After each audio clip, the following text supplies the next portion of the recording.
श्रोतेहो नमस्कार. आकाशवाणीच्या या विशेष कार्यक्रमात आपलं मनःपूर्वक स्वागत. श्रोतेहो, आपल्या आयुष्यात अनेक भूमिका असतात. नोकरीची जबाबदारी, कुटुंबाची बांधिलकी आणि तरीही मनाच्या एका कोपऱ्यात जपलेली असते एक न संपणारी ओढ, कलेची, अभिनयाची. सरकारी खात्यात जबाबदारीची नोकरी करत असताना सुद्धा अभिनयाची आवड नुसती जपली नाही, तर ती सातत्यानं फुलवत नेली. हिंदी, मराठी रंगभूमीपासून आकाशवाणीच्या नभोनाट्यांपर्यंत, मालिका, चित्रपट आणि डबिंगपर्यंत आपल्या कलेचा ठसा उमटवणारे अष्टपैलू कलाकार मधुसूदन मर्तल आज आपल्यासोबत आहेत. सर नमस्कार. नमस्कार. आकाशवाणीच्या स्टुडिओत आपलं अगदी मनःपूर्वक स्वागत. नमस्कार. माझं नाव आहे मधुसूदन जनार्दन मर्तल. शेजारीच ओरोसच्या शेजारीच कसाल गाव आहे, तिथे मर्तलवाडी बालमवाडी म्हणून एक आहे, ते माझं मूळ गाव आहे. सर, पहिल्या प्रश्नाकडे येतो आपण हा. की सर, ही अभिनयाची प्रेरणा कधी, कुठे आणि कोणाकडून मिळाली आणि ही ओढ कशी निर्माण झाली आणि ती जपली कशी गेली, काय सांगाल? मुळातच मी सिंधुदुर्गचा असल्यामुळे कसाल वगैरे आपल्याकडे पहिलं जी सुरुवात असते ते असतो म्हणजे आपल्या गावातलं जे नाटक असतं दशावतार. तर माझे भाऊ जे होते कांता मर्तल, बाबी मर्तल, हे मी म्हणजे लहानपणी गावी यायचो तेव्हा ते दशावतारामध्ये काम करायचे, मोठ्या मोठ्या मिशा वगैरे लावायचे आणि मग त्यांना मी बघायचो लहानपणापासून. मला ती गंमत वाटायची, ते लोक कसं हे करतात, मग ते डायलॉग वगैरे कसे बोलतात ते समजायचं काहीच नाही लहानपणी ना, फक्त ते चित्र वाटायचे असं. त्यांना बघून मला असं वाटायचं की हे लोक कसं हे करतात ना, तर तिथून एक म्हणजे वाटलं की हे जरासं वेगळं काहीतरी हे करायचं. तर ते मी त्यांचं कधीतरी घरामध्ये असंच ॲक्शन वगैरे असं काहीतरी करायचो मी असंच. तर तेव्हापासूनच मला असं वाटायचं की मला असं काहीतरी दुसऱ्याचं बघून असं करणं नाही, पण कला ह्या क्षेत्रात काहीतरी करावं असं. म्हणून तर शाळेत आल्यानंतर म्हणजे शाळेत आल्यानंतर मग आपसुकच काहीतरी स्पर्धा वगैरे असायच्या. मग सर सांगायचे की तू करणार काम, मी होच म्हणायचो नेहमी, मला करायचंच. मग डॉक्टर, पेशंट असं काहीतरी बनवायचे. शिक्षण इथे शाळेमध्ये सिंधुदुर्गात झालं की मुंबईमध्ये? मुंबईमध्ये मी म्हणजे अगदी महानगरपालिकेच्या शाळा असतात ना, बरोबर. BMCच्या, त्या शाळेत मी 1ली ते 7वी शिकलो. भांडूप सॉल्ट डेपो, भांडूपला ती शाळा होती. तर तिथे काहीतरी व्हायचे असे त्यांचं स्पर्धा वगैरे, तर ते सर मला करायचे शाळेमधनं वगैरे. नंतर मग मी आदर्श विद्यालयामध्ये म्हणजे 8वी ते 10वी शाळेत गेलो. तर ती ब्राह्मणांची शाळा होती, तिकडे सगळी ब्राह्मण मुलं होती आणि मी एकटाच सिंधुदुर्गातला होता. तर तिथे त्यांचं मराठी वगैरे एकदम बोलणं किंवा शिकवणं वगैरे ते चांगलं असतं. तर त्याच्यातले थोडेसे संस्कार माझ्यावर पडले आणि मग शाळेतल्या त्या वक्तृत्वात करून करून मला थोडंसं नाटकाची आवड निर्माण झाली. आणि पुढे मग कॉलेज झाल्यानंतर मी जेव्हा जॉबला लागलो तर मला गव्हर्नमेंट खात्यामध्ये क्लेरिकलची नोकरी मिळाली. मला क्लेरिकलची नोकरी मिळाल्यावर माझ्या चर्चगेटला माझ्या बाजूलाच आकाशवाणी केंद्र होतं. तर आमच्या शिपाई होता एक ऑफिसमध्ये, तर म्हणा सर आपका बहुत अच्छा आवाज आहे असं म्हणायचं. तुमचा आवाज चांगला आहे तर तुम्ही बाजूलाच आकाशवाणी केंद्र आहे, जाऊन तुम्ही तिथे ऑडिशन वगैरे द्या, तुमचं सिलेक्शन झालं तर तुमच्यासाठीच चांगलं आहे. तर मी म्हटलं की ठीक आहे. तर फॉर्म वगैरे भरून ते मनी ऑर्डर वगैरे करून नंतर मग मला आलं पत्र तिकडनं, तुमचं ऑडिशन आहे म्हणून.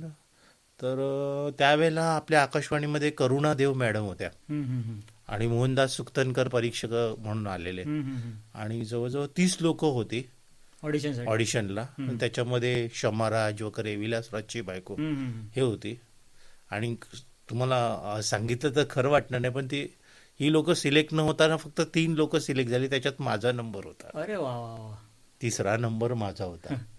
जी ऑडिशन आहे ती किती टफ असते हे मला तुम्हाला सांगायचं होतं. मुंबईसारख्या शहरामध्ये भरपूर लोक आलेली, त्यातनं 30 लोक त्याने सिलेक्ट केली.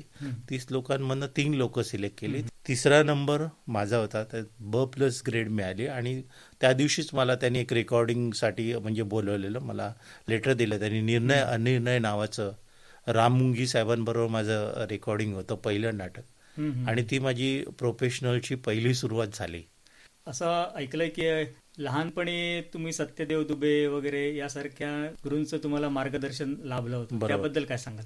त्याबद्दल मी असं सांगेन की माझे वडील जे होते ना, ते जो आताचा हे आहे अभिनेता म्हणजे श्वासमध्ये वगैरे त्यांनी डोंबिवली फास्टमध्ये काम केलंय. हम्म, संदीप कुलकर्णी त्यांचं नाव. हम्म, त्याच्या म्हणजे आईच्या ऑफिसमध्ये माझे वडील हे करत होते, तर त्यांची ओळख होती अशी. तर बोलता बोलताच ते म्हणाले की माझा मुलगा पण असं हे काय काय करत असतो, त्याला पण हे आहे आणि त्याला गणिताचा विषय जरा हे आहे थोडा, तर तुमचे मिस्टर गणिताचे क्लास वगैरे घेतात, तर त्याला जरासा क्लास वगैरे घेतला आणि हे केलं तर तो येऊन शिकेल म्हणजे इकडे काहीतरी.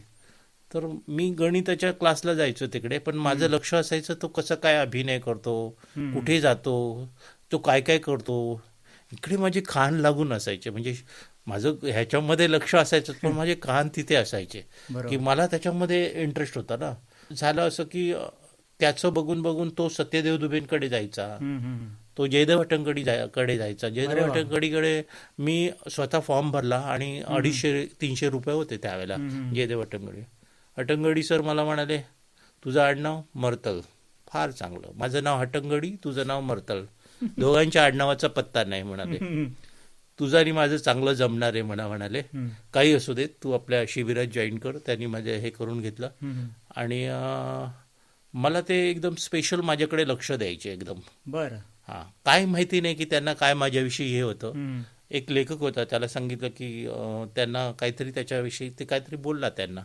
त्याला सांगितलं तुझे पैसे घे, पेमेंट घे आणि तू निघून जा. त्याला हा, म्हणजे एवढे स्ट्रिक्ट होते ते. स्ट्रिक्ट. हा. त्यांना वेळेवर न आलेलं किंवा त्याच्या ह्याच्यात काही मिसिंग केलं ना की ते त्याला हे नाही करायचे, माफ नाही करायचे. त्या कोणी शिस्त किती खूप. मोठा असू दे, ते एकदम स्ट्रिक्ट होते ते. हम्म, हम्म. ते त्यांचा मला चांगला हे झाला म्हणजे माझ्या लाईफमध्ये. म्हणजे त्यांच्याकडून मला कळलं की अभिनय कसा करायचा किंवा काय करायचं, डायलॉगला वगैरे कसं, कुठे थांबायचं, त्या कॅरेक्टरमध्ये कसं इन्व्हॉल्वमेंट करायचं. जास्त गोष्टी मी त्यांच्याकडे सरांकडे शिकलो आणि मग तिथून सत्यदेव दुबेंकडे हिंदीच्या व्हायच्या. अच्छा. तिथे हिंदीचं हे व्हायचं. सत्यदेव हा. दुबेंकडे सगळ्या हिंदी सिरियलवाले म्हणजे इवन मनोज वाजपेयी, सचिन खेडेकर, मिलिंद गुनाजी हे माझ्याबरोबर हाताला हात धरून आम्ही 1, 2, 3, 4 वगैरे जे काही दुबे सर शिकवायचे त्याच्यामध्ये ते माझ्याबरोबर असायचे.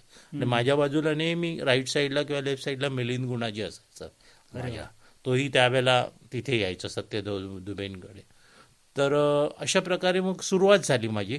आणि मग मला त्याच्यातून ओळखीतून अभिनय वगैरे मध्ये सिरियल वगैरे ह्या मिळत गेल्या. नक्की सर. म्हणजे अगदी बाळकडू जे म्हणतात अभिनयाचं, बरोबर. ते अशा सत्यदेव दुबे म्हणा किंवा हट्टंगडी सर म्हणा, यांच्यासारख्याकडून तुम्हाला घेतले आणि आता जे जे दिग्गज कलाकार आहेत आणि त्यांच्या खांद्याला खांदा लावून तुम्ही ही प्रशिक्षणं घेतली आहेत. तर कॉलेज जीवनामध्ये एकांकिका स्पर्धा वगैरे असं काही अनुभवाला आलं का? मग मी एकांकिकामध्ये तसं भरपूर एकांकिकामध्ये काम केलंय. काय झालं की कॉलेजपेक्षा जास्त मी माझ्या जेव्हा ह्याच्यामध्ये आलो सेंट्रल गव्हर्नमेंटच्या जॉबमध्ये आलो, तर अच्छा. त्यांचं एक CRSV central revenue cultural meet म्हणून व्हायचे आणि ती ऑल ओव्हर इंडियामध्ये त्याचे एकांकिका व्हायच्या. बरं. आणि त्याच्यात ते लोक बेस्ट ॲक्टर वगैरे असं निवडायचे, बेस्ट ॲक्टर, बेस्ट रायटर. तर मला पहिल्याच नाटकामध्ये मला वाटतं मराठी नाटक होतं, 4 कैद्यांचं वगैरे नाटक होतं. त्यावेळेला शफी इनामदार साहेब आलेले ते नाटक बघायला चर्नी रोडला. तर त्यावेळेला त्यांनी बघितलेलं की तो म्हणाला की हा कॅरेक्टर जरा दम आहे या कॅरेक्टर. तर ते तिथले जे आमचे सेंट्रल गव्हर्नमेंटचे जे डिरेक्टर रायटर वगैरे होते त्यांनी मला मग हिंदी नाटकामध्ये चान्स दिला. हिंदी नाटकात एकांकिकेमध्ये मी सारे जहां से अच्छा म्हणून एक एकांकिका होती. बरं. त्याच्या फायनल राऊंडला मला बेस्ट ॲक्टर म्हणून तेव्हा दिलीप कुमार साहेब आलेले अरे वा. ते बघायला. दिलीप कुमार साहेब हे चर्नी रोडला भवन्स ह्या ऑडिटोरियमला आलेले.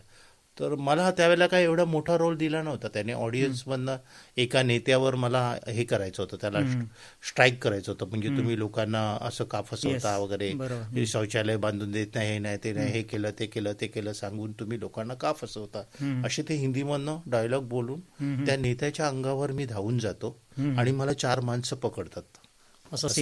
असा तो सीन होता. तर दिलीप कुमार साहेबांनी एवढ्या मोठ्या 45 मिनिटाच्या ह्याच्यामध्ये फक्त माझ्याच कॅरेक्टरचा उल्लेख केला. क्या आवाज आहे. हिंदीचं ते प्ले होतं. हो. तर मी म्हटलं एवढा त्यांनी उल्लेख केला आणि मी एवढी मेहनत करून एवढं म्हणजे 2 मिनिटाचा रोल असला तरी मी एवढी मेहनत करून केलं आणि त्यांनी माझं नाव घेतलं. त्यांच्या लक्षात राहील ते. म्हणजे माझ्यामध्ये काहीतरी त्यांनी बघितलं असणार. आणि बाकीच्या लोकांना पण ते हे वाटलं की ह्याच्यात एवढं सगळं झालं, पण तर त्याने त्या नाटकामध्ये एकही कॅरेक्टर असं नव्हतं. त्याच्यात माझाही उल्लेख केला त्याने. जो ऑडियन्समधनं आला तो कॅरेक्टर तर एवढं छोटं कॅरेक्टर, पण माझ्या लक्षात राहण्यासारखं कॅरेक्टर आहे. हे जेव्हा ते म्हणाले त्यावेळेला मला कळलं की मी हिंदीमध्ये चांगल्या प्रकारे काम करू शकतो. तर आता आपण मराठी भाषिक आहोत हा. आणि बऱ्याच वेळेला आपला तो डिक्शनचा प्रॉब्लेम होतो. हां हिंदी आपलं जे हिंदी येतं ते मराठी कवर घातलेलं असं उच्चार हां, आता ऐकायला सदाशिव येतं. अंबरावपूरकर साहेब हां, आहेत. आता ते नेहमी महिने बोलायचे, महिनेला मै बोलतात, मै बोलतात ते लोक. हम्म, हम्म, हे महिने बोलायचे. हम्म, हम्म, म्हणजे आता आपण त्यांची मिस्टेक काढू शकत नाही, ते फार मोठे कलावंत हो. आहेत. पण ते कसं आहे की मोठे कलावंत असल्यामुळे हम्म. आणि त्या फ्लो मधनं ते गेल्यामुळे तेवढं कोण हे मग करायचं ते नाही. पण कसं आत्मसात केलं तुम्ही? ती हिंदीची जो लहेजा असतो भाषेचा तो कसा? त्याच्यासाठी मला रिडिंग करावं लागलं. एक हरीश तपलियाल नावाचे रायटर डिरेक्टर आहेत हिंदीमध्ये, हम्म, ज्यांच्याकडे मला काम करायची संधी मिळाली हिंदी नाटकामध्ये. त्यांनी एक पुस्तक लिहिलेलं आहे, हम्म, जागो मोहन सारे म्हणून, नाटकाचं. ते जवळजवळ त्याच्यामध्ये 7-8 एकांकिका त्यांनी स्वतः लिहिलेल्या आहेत. हम्म, असे म्हणजे ते रायटर. त्यांच्याकडून मी हिंदी कसं बोलायचं, डायलॉग कसे बोलायचे, पॉज कुठे घ्यायचा, कुठला शब्द, पाय आहे, पैर, हम्म, पैर बोलतात आपण लोक, पैर बोलतात. म्हणजे हे ते तो सांगत होता मला की ऐसा प्रोनाऊन्स, असं होतं तुमचं प्रोनाऊन्सिएशन. तर मला असं वाटायचं की मी एक मराठी कॅरेक्टर आहे, मी हिंदीमध्ये काम करतो. मला एकतर माझ्या नावाचं आडनावाचं सुद्धा असं हे आहे, मी काय कुठे हे करता कामा नये, नाहीतर मला मग काम करणं मुश्किल होईल. ह्या ह्याच्याने मी ते अगदी व्यवस्थित करून हे करायचो. तारक मेहतामध्ये पण असित मोदी साहेबांनी माझ्या 3 ऑडिशन घेतल्या. हम्म. असं नाही की कोणी इंट्रोडक्शन केलं मला आणि तिकडे नेलं, असं नाही. मी माझ्या स्वतःच्या मेहनतीने ऑडिशन देऊन सिलेक्ट झालेलो. तिथे बरेचसे फोटो आलेले. मी बघितलं की त्यांच्याकडे 3 ट्रंक ऑफ फोटो होते. बाप रे. आणि ते 3 ट्रंक ऑफ फोटो गुजराती लोकांचे जास्त फोटो होते. ते असे फाडताना मी बघितलेले हम्म, स्वतः माझ्या डोळ्याने. तर मी म्हटलं अरे का यार, आपल्याला कुठे इकडे ऑडिशनला आलो आपण, असं मला वाटलं. हम्म, पण जेव्हा माझं ऑडिशन झालं त्यावेळेला मी जो त्यांना सीन दाखवलेला ऑडिशनमध्ये, त्याच्यावरूनच त्यांनी सांगितलं की हा कॅरेक्टर आपल्याला चालेल म्हणून. हम्म. आणि लगेच मग मला 1-2 एपिसोड दिला आणि मग 4-5 एपिसोडमध्ये सलग काम मिळालं मला. वा वा वा. पण प्रॉब्लेम हाच असायचा की एकीकडे टांगती तलवार सरकारी. हा, तिकडेच मी येणार होतो. हा बॅलन्स कसा साधला तुम्ही, नोकरी आणि तुमची आवड, कला? कसं आहे की सरकारी खात्यामध्ये काम करताना तिथे एक व्हिजिलन्स नावाचा एक भाग असतो बर. की तुम्ही कोणतीही गोष्ट बाहेर करत असाल तर ते तुम्हाला डिपार्टमेंटला इन्फॉर्म करावं लागतं. हम्म, तर मी काय की मी त्यांचं जे कल्चरल मीट होते त्याच्यामध्ये मी टॉपमध्ये होतो. हम्म, कारण त्याच्यात मला जवळजवळ 2-3 वेळा बेस्ट ॲक्टर अवॉर्ड मिळालं हम्म, सेंट्रल रेव्हेन्यूज कल्चरल मीटमध्ये. तर माझे जे कमिशनर मंडळी आहेत, हम्म. माझ्या ऑफिसचे मोठे मोठे कमिशनर मंडळी, हम्म. त्यांना ऑलरेडी माहिती होतं की ह्याने डिपार्टमेंटचं चांगलं नाव केलंय. बरोबर. आणि त्यांनाही हे माहिती होतं की हा तारक मेहता सारख्या सिरियलमध्ये वगैरे काम करतोय, म्हणजे ह्याच्याकडे काहीतरी टॅलेंट असणार म्हणून ह्याला बोलवतात. ते मला सांगायचे की तू असं म्हणजे प्रायोगिक म्हणजे अर्निंग वगैरे जास्त असं करण्याच्या ह्याच्यात नको, तुला गेस्ट अपीअरन्स मिळाला तर तू आमच्याकडे करतोस, आमच्या डिपार्टमेंटचं नाव मिळतं तर तू करू शकतोस म्हणून. बर. त्यांनी मला परमिशन दिलं करायचं. हम्म, पण सेम टाइम त्याने मला वॉर्निंग दिली की जेव्हा इथे काहीतरी इम्पॉर्टंट काम असेल, हम्म, आता काम काय असणार आहे की कोणाला इन्व्हेस्टिगेट करायचं असतं. गव्हर्नमेंट ऑफिस म्हणजे एक अधीक्षक पदावर असल्यामुळे जर एअरपोर्टला असेल तर कोणी काहीतरी गोल्ड पकडलेलं असेल, मी समजा एखाद्या पॅसेंजरकडनं, हम्म. तर ते मी सोडून शूटिंगला जाऊ शकणार नाही मी. हा, कर्तव्य पहिलं ते. हां, तर त्याला अरेस्ट केल्यानंतर त्याचं जे सगळं पंचनामा किंवा त्याचं जे काय आहे हे सगळं झाल्यानंतर मग परत त्या कामाकडे वळायचं. म्हणजे एवढी स्ट्रगल करून मग नंतर हे करावं लागायचं. पण असं होतं की एखाद्या व्यक्तीला ज्या गोष्टीची आवड आहे, जसं तुम्हाला ज्या गोष्टीची आवड आहे त्या गोष्टीपासून तुमची सुटका होत नाही. बरोबर. तर त्याच्यासाठी असं स्ट्रगल केलं थोडंफार. पण जास्त करून मी शनिवार रविवार जे सुट्टीच्या दिवशी असतात त्यावेळेला शूट करून किंवा रेकॉर्डिंग करूनच कामं केलेली आहेत. आणि जेव्हा मी आता इथून निवृत्त झालो तर आता मी पणजी दूरदर्शन केंद्राला अँकर म्हणून काम करत आहे, कंटिन्युअस अँकरिंगचं काम करतोय. मी असा विचार करतो की मला सुद्धा मराठी मी मालवणी असल्यामुळे कोण मला मालवणी समजतच नाही नावामुळे, मर्तर नाव असल्यामुळे. तर मला मालवणी सिरियल किंवा आहेत, वेब सिरीज आहेत किंवा काही कॉमेडी आहेत, त्याच्यामध्ये फार बरीच इच्छा असते करायची. पण इथे कुठेतरी हे सगळं आडवं येतं आणि मग म्हणून मग आता ठरवलेलं आहे की आपण स्वतःच असं हे करून आपण करावं म्हणून. नक्कीच तसे सर. प्रोजेक्ट पण चालू आहेत माझे. पण मला एक सांगा की जसं गव्हर्नमेंट तुमच्या खात्यानं तुम्हाला सपोर्ट केला, त्याच्यामुळे तुम्हाला बॅलन्स साधता आला, घरातून कसा सपोर्ट होता? घरात म्हणजे कसं आहे की माझे आई वडील असेच म्हणजे शेतकरी कुटुंब आमचा. मी म्हणजे बरोबर. सिंधुदुर्गात सगळे शेतकरी असतात, कोणी इथे येतं. त्यामुळे त्यांचं कसं होतं की चला आमचा मुलगा शाळेत जाता काहीतरी करता बस आमका एवढा. मग ते जेव्हा त्यांना कळायला लागलं की हा अशा ह्याच्यामध्ये पुढे पुढे गेले आता, तर त्या कोणा पण चांगलंच वाटलं. नंतर लग्न झाल्यानंतर मी मिसेसला अगोदरच सांगून ठेवलेलं की मी रिहर्सलला वगैरे नाटकांना वगैरे कामं करतो, प्लस हे सुद्धा काम मी ऑफिसचं काम पण मी सोडत नाही, ते पण करतो. तर ती पण काही म्हणाली नाही, कारण ती म्हणायची की जॉब सोडू नकोस तू. जॉब सोडलास तर आपल्याकडे दुसरं अर्निंगचं साधन नाही आहे, कारण सरकारी नोकरी म्हणजे एक परमनंट हे आहे, काय म्हणतात त्याला, अख्खी भाकरी म्हणतात त्याला. ती आहे. तर ती सोडून हे काम करणं म्हणजे एवढं काय हे नाही, म्हणजे त्याच्यामध्ये मोठं काय काम करतं असं काय वाटणार नाही. त्यामुळे त्याला सांभाळून जर करत असाल तर माझं काही ऑब्जेक्शन नाही, असं तिने अगोदरच सांगितलेलं. तर ते करत गेलो मी पुढे त्याच्यातूनच पुढे गेलो. सर, आपण डबिंग आर्टिस्ट सुद्धा आहात. हां, डबिंग ही अदृश्य पण महत्वाची कला आहे. बरोबर. डबिंग कलाकाराचा आवाज प्रेक्षकांपर्यंत पोहोचवते, हां, पण कलाकार मात्र पडद्यामागेच राहतो. बरोबर या आहे. अदृश्य कलेबद्दल काय तुमचं मत आहे?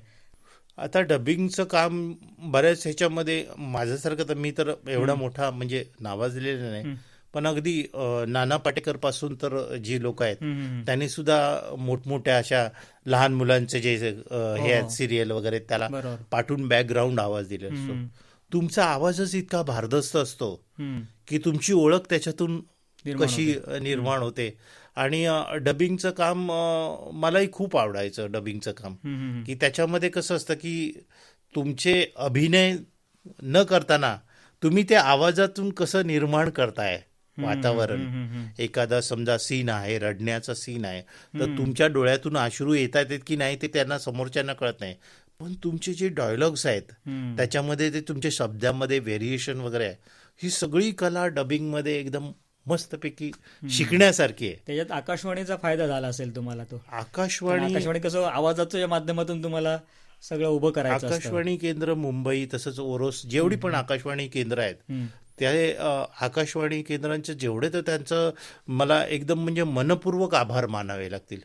कारण माझी सुरुवात जी झाली आहे ती ऑडिशन आकाशवाणी मुंबई केंद्र तिथून सुरुवात झालेली आहे.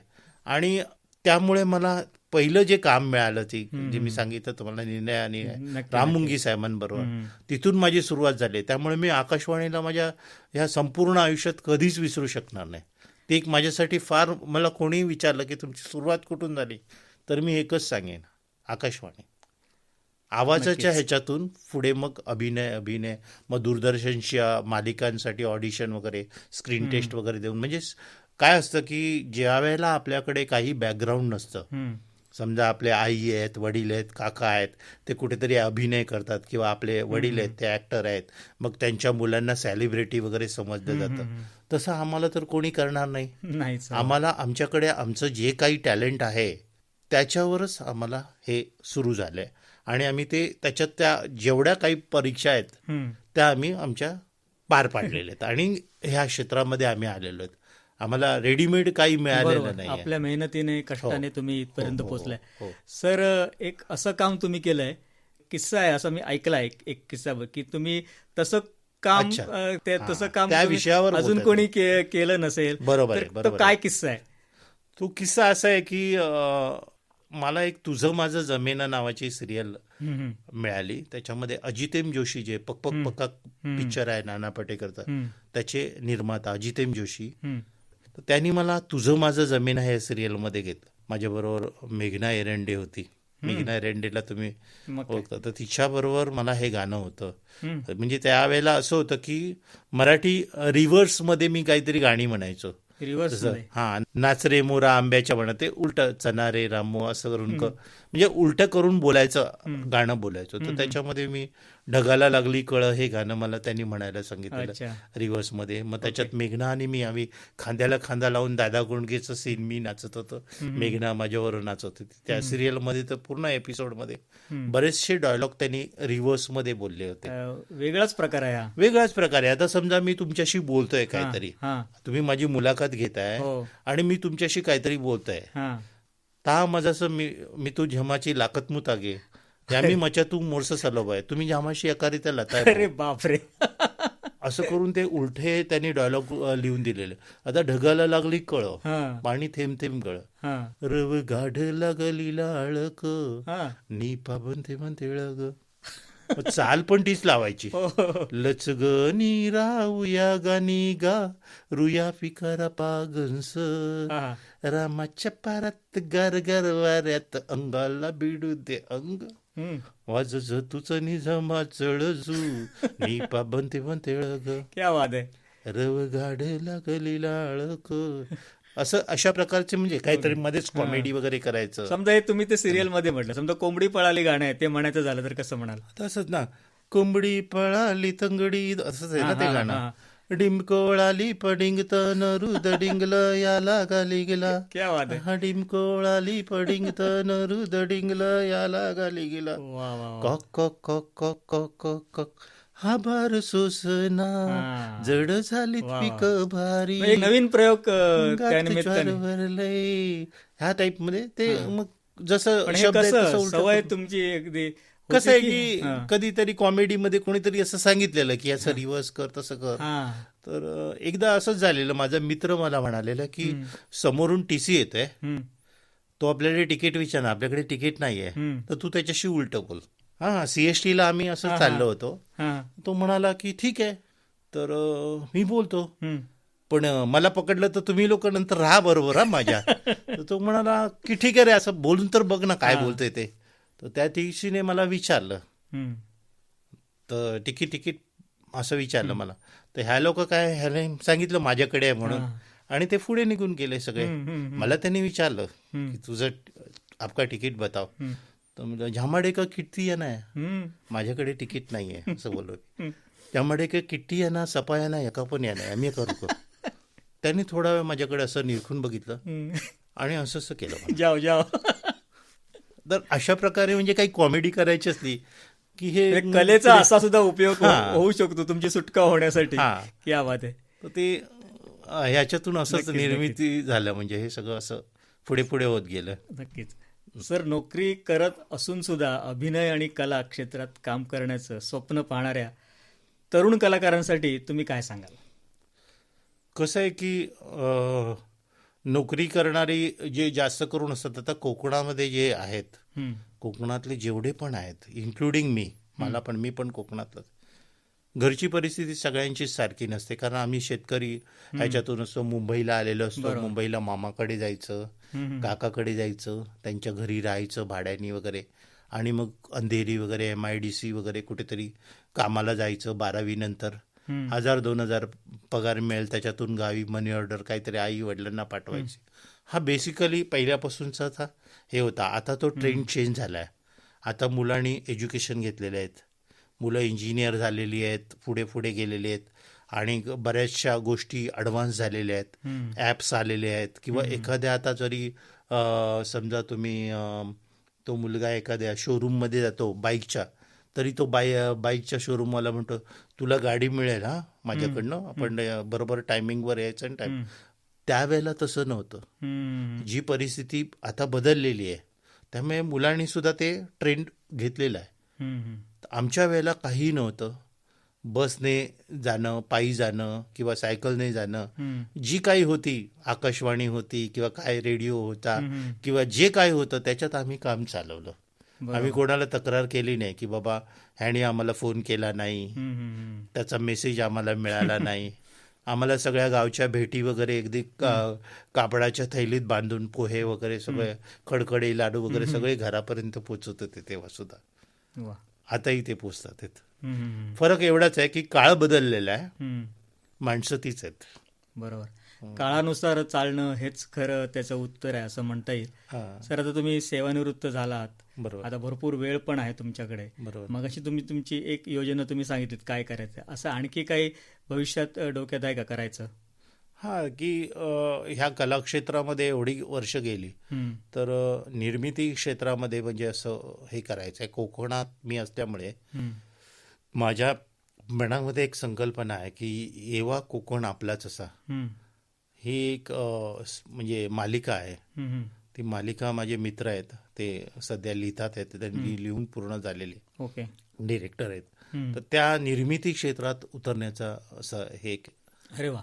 हे आहे. तर आता ते आहे, पाईपलाईनमध्ये आहे. हम्म. हळूहळू का होईना देवाच्या रवळनाथाच्या कृपेने ते सुद्धा पुढे येईल आणि लगेचच म्हणजे तुम्हाला पण पाहायला मिळेल अशी आशा नक्कीच करतो. नक्कीच हां, उत्सुकता तर ते आहेच. एक माझं हे आहे म्हणजे की निर्मिती ह्याच्यामध्ये हे करायचं आहे, एंटर करायचं आहे हळूहळू. कारण प्रोड्युसर बनणं हे फार कठीण असतं. हम्म. कुठल्याही ह्याला पैसा लावणं, बरोबर. इथून सगळ्या गोष्टी सुरुवात होतात. म्हणून तर आता बरेचसे कलावंत आहेत की त्यांच्या घरचं प्रोडक्शन असतं त्यांचं. हम्म, हम्म, हम्म. त्यांना तिथे कोणाला विचारायची गरज नसते. जे काही ते करणार आहेत, जे काही रोल्स मिळतात त्यांना, ते त्यांच्या मनाप्रमाणे असतात. पण जे काही खालून आलेले, जसं मनोज वाजपेयी आहे किंवा हिंदीमध्ये अजून हे इरफान खान आहेत किंवा मराठीतली घ्या तुम्ही साधं, मराठीतला सगळ्यात चांगला आज ॲक्टर कोण असेल तर भरत जाधव. भरत जाधवने आपलं म्हणजे जेवढे पण काही कॅरेक्टर केलेत किंवा जी ॲक्टिंग केले, त्यांनी खरोखरच आपल्या टॅलेंटवर म्हणजे मी जर कोणाला मराठीत मानत असेल तर एकच नाव मी सांगेन, भरत जाधव. भरतसारखं दुसरा कोणी भरत नाही. हम्म, हम्म. आपल्या कोकणात कसं म्हणतात, एकच गाडी, एकच तांबडी गाडी किंवा एकच काही, तसं एकच भरत. तर मी मानतो त्याला, त्या आर्टिस्टला मी मानतो. तर तुमच्या हे आगामी जे काही प्रोजेक्ट आहेत त्यासाठी खरंच आकाशवाणी परिवाराकडून तुम्हाला शुभेच्छा आहे. श्रोतेहो, आजच्या संवादातून एक गोष्ट प्रकर्षानं जाणवते. कला ही वेळ मिळाला तर करायची गोष्ट नाही आहे, तर वेळ काढून जपायची गोष्ट आहे. सरकारी सेवेत प्रामाणिकपणे काम करताना अभिनयाची नाळ तुटू न देता विविध माध्यमातून सातत्यानं योगदान देणारे अष्टपैलू कलाकार मधुसूदन मर्तल यांच्याशी आज आपण संवाद साधला. सर, आपण आपला अमूल्य वेळ आकाशवाणीच्या श्रोत्यांसाठी दिल्याबद्दल आपले अगदी मनापासून आभार आणि पुढील तुमच्या कलात्मक प्रवासासाठी खूप खूप शुभेच्छा. माझ्यातर्फेही आपले खूप खूप आभार. आकाशवाणी केंद्र सिंधुदुर्ग यांनी मला इथे बोलवलं त्याबद्दल मी त्यांचे मनपूर्वक आभार मानतो. नमस्कार. श्रोतेहो, पुन्हा भेटूच आकाशवाणीच्या अशाच एका दर्जेदार कार्यक्रमात. तोपर्यंत नमस्कार.